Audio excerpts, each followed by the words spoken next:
welcome you all to another episode of our weekly online chemistry class. In the last episode, we talked about electronegativity and electropositivity of elements, and I made it known to you that both are opposite of each other. While electronegativity is the tendency of an atom to attract bonding electron to itself in a covalent molecule, electropositivity is the tendency of an atom to lose electron to another atom in a molecule. And in other words, remember that ionization energy, electron affinity, and electronegativity all increase across the period of the periodic table but decrease down the group, while electropositivity increases down the group and decreases across the period, meaning it's the first periodic property that decreases across the period and increases down the group. And I also mentioned to you that fluorine is the most electronegative element, while francium is the least. Today, we want to look at the various methods of determining electronegativity values of elements. And at the end of this class, you should be able to know the various methods that are used in calculating or determining electronegativity values. You are also expected to be able to understand how to determine the nature of bond in a molecule using their differences in electronegativity values of the two atoms that constitute the binary molecule. The first method, there are different methods that are used to determine electronegativity values, but only three will be considered in brief. The first was the Mulliken method. This method made use of both ionization energy and electron affinity values of elements to determine the electronegativity of that element. And do not forget, while the ionization energy and electron affinity are periodic properties of elements, Mulliken considered that the electronegativity value of an element is equal to 0.168 minus 0.168 ionization energy plus electron affinity minus 1.23. Meaning, once the ionization energy and electron affinity of an atom is known, add the two values together, subtract 1.23 and multiply the value by 0.168. That will give you an approximate value of the electronegativity of that element. Another method was constructed by Allred and Rochow. So we call that Allred-Rochow electronegativity value. In this method, these two scientists make use of they stated that the electronegativity value of an element is a function of the electrostatic force of attraction between the valence electron and the positively charged nucleus of that atom.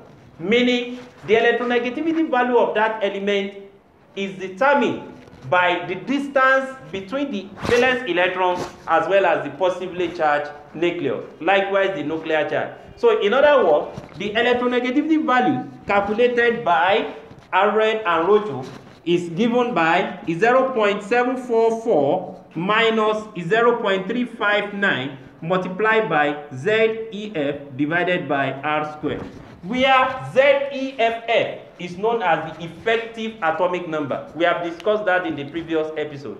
And R is the distance between the valence electron and the positively charged nucleus. Meaning, when you multiply or when you divide the effective atomic number by the square of the distance between the valence electron and the nucleus of the atom, multiply whatever you get by 0.359 and subtract that from 0.744. That will give you an approximate value of the electronegativity of an element.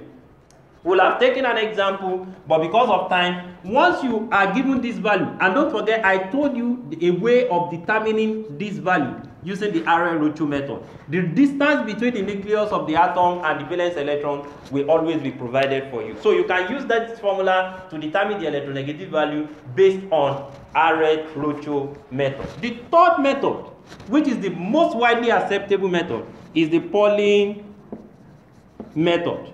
We refer to that as Pauling electronegativity scale. The Pauling method makes use of the bond dissociation energy of atom. And this method is much more accurate than the previous two, because the ionization energy, the electron affinity, as well as the effective atomic number might not be very accurate when calculating. And don't forget that I told you the best way of determining electron affinity or ionization energy is by Born and Haber cycle. So in the Pauling method, it made use of bond dissociation energy, since every covalent bond requires certain amount of energy to be broken, which can either be endothermic or exothermic. Oh, sorry. This is plus and not minus. It's 0.744 plus is 0.359 multiplied by, please take note of the sign that might affect your value. It is positive and not negative. Now, the value obtained from either of these three methods are approximately the same, but this one is much more accurate because of the method that was used to determine the electronegativity value, as I've said earlier on. So take note of the fact that the method used by Mulliken was the combination of ionization energy and electron affinity, while Arroyo made use of the effective atomic number as well as the distance between the valence electron and the nucleus of the atom. Pauling method makes use of the bond dissociation energy value of that atom. That is, when an atom forms a covalent bond between themselves, the energy required to break that bond can be used to predict the electronegativity value of that. That also has an equation, but it is longer. We don't need to consider that. Now, another thing I want us to look at, how can we use the differences in electronegativity value between two atoms to predict the nature of bond between them? According to Pauling, Pauling said a bond is polar when there is a wide electronegativity difference between the two atoms that are containing that bond. But when the electronegativity difference is very, very close, the bond between those two atoms said to be nonpolar or has a very low polarity. So when you have homonuclear molecules, like if you have a chlorine molecule, two chlorine atoms joining together, of course, you expect this bond to have no polarity because both atoms have the same electronegativity. They are atoms of the same element. But if you have a molecule like hydrogen fluoride, you don't expect them to have low polarity because fluorine is extremely higher, having a higher electronegativity value than hydrogen. So I'm going to give you some of the Pauling electronegativity scale, and we are going to use that scale to answer some questions. Hydrogen is assigned electronegativity of 2.1. Carbon is assigned electronegativity of 2.5. Fluorine being the most electronegative, 4.0. Chlorine, 3.0. Bromine, 2.5. These are approximate values. Then you have oxygen of 3.5 electronegativity. Nitrogen around 2.8. Aluminium, I think 1.5. Then and so on and so forth. Meanwhile, Pauling stated that when the electronegativity difference between two atoms is greater or equal to 2.0, the bond between them, the bond is electrovalent or ionic. When the electronegativity between them is less than 2.0 but greater than 0.5, the bond is polar covalent. And when the electronegativity difference between the two atoms is less than 0.5, then the bond is purely covalent. So that means there is no polarity in the molecule whatsoever because of lower differences in the electronegativity value. So if you look at the molecule of this kind, assuming we have molecule of aluminium fluoride, then you have B, methane, then you have C, let's say oxygen molecule, and we have D, assuming we have aluminium chloride. Now let us answer this using the Pauling electronegativity scale that is given above. For A, we have aluminium fluoride. Aluminium fluoride. The bond is between aluminum and fluorine, irrespective of the number. So that means the electronegativity difference is equal to, you always subtract the lowest from the highest. So fluorine having electronegativity value of 4.0 and aluminum 1.5. If you subtract, you have 2.5. That means this molecule, the bond between aluminum and fluorine is an electrovalent bond or ionic bond. And the molecule is said to have higher solubility in water. If you look at B, where we have methane, the bond is between carbon and hydrogen. So the electronegativity difference is equal to carbon is 2.5, hydrogen is 2.1. If you subtract, you have 0.4. So since the value is less than 0.5, then the bond is